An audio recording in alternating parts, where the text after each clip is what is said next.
The City of Leander is closing its public library on Saturday for a private event. A local church will host drag queen story time this Saturday after the city canceled it last month.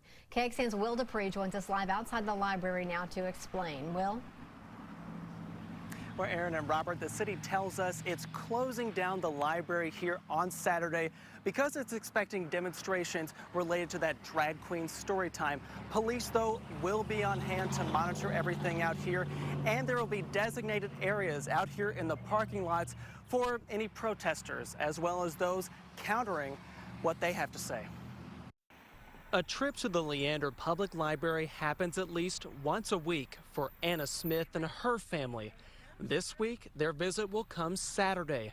They're going to Drag Queen Story Time, which they've been to before when they lived in San Francisco. My daughter and I are going to be dressed up, and she's actually curious to see what books we're going to read. She's hoping they read one of her favorite books.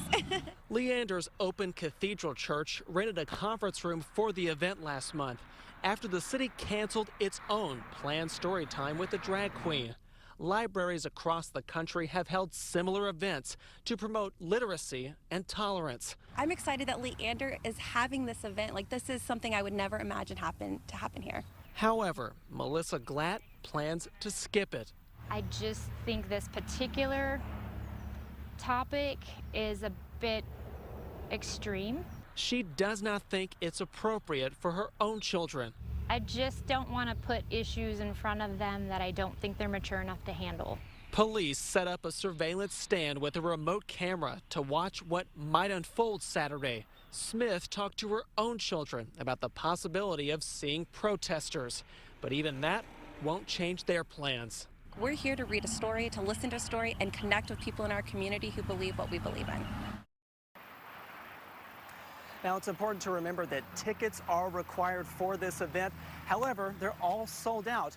Also, people only with children will be allowed inside the event in the library back here. Now, we did ask the church today which drag queen will be reading to the kids on Saturday, but we never heard back. The pastor previously told us, though, that that person would have to go through a background check first.